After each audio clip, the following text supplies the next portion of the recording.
Let's look at one of the best ways we can get to our partner's back using the half guard as a tool.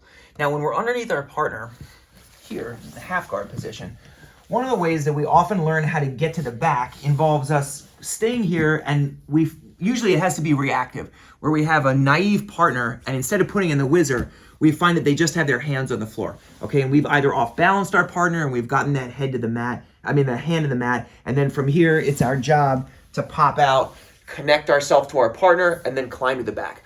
It's great, and you learn it early on as part of the work that happens underneath half guard, but after a certain point, it's unusual for your partner to plant that hand on the floor. So how do we get to our partner's back from a half guard? The way that we're gonna do it is gonna involve us starting from a classic half guard position where we're underneath our partner. We're gonna take our arm and we're gonna scoop so that we get a strong grip here. Our partner has to put a whizzer on so that they can't escape, so that we can't take their back. We're gonna hit a lower leg shift. That means that we're gonna take our legs and swap them from the outside to the inside. Then we're gonna pull our partner's heel to get this external rotation so their knee lifts a little bit, and then we can pass our leg here and get good control. When we get this control, we're driving our hips forward so that we connect our hips, our chest to our partner's knee. Now from here, we have the ability to start to off-balance our partner.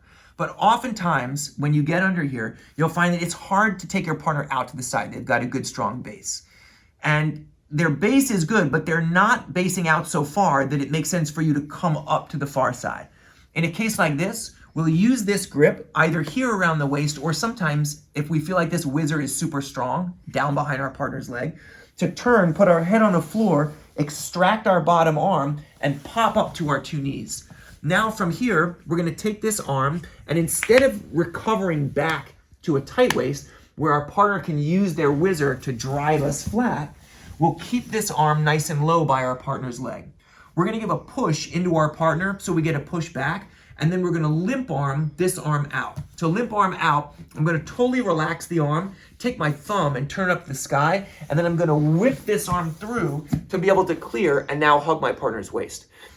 This knee, which was forward shifting, is kind of in between his knees. It's not great because if Placido decides to hit a roll over this shoulder here, yes, this leg is exposed, and now we've got problems with leg attacks. So as soon as we hit the limp arm, we're gonna pummel, taking our heel, our foot over our partner's calf muscle and weighing heavy here against our partner's leg. So now, if he were to hit a roll over this shoulder, it would be a little bit of a naive move. We've got a tight waist here, we can flatten our partner's hips, and now from here come forward and begin to pass. As it is, if he doesn't roll, we're well behind our partner, we can climb our body up, lock our hands, and then from here, begin to look to break our partner down in any number of ways. So when you're working from underneath your partner and you feel like you want to take their back, you're not able to get the sort of kazushi that you would normally get to either sweep them over, or come up on top for a double leg. You can use this method using the lower leg shift and the scissoring action to get up to your knees side by side. Instead of fighting with a strong person, you can simply elect to keep that arm low, loosen it, and then with this whipping action of limp arming out, end up on your partner's back. You have a number of good attack opportunities. You can go directly to the back. If your partner tries to roll, you can end up on top. So this is a very nice way of getting your partner's back from the bottom of the half guard, using this side-by-side position as an intermediary step. Thanks for watching. Hopefully this was helpful. See you soon.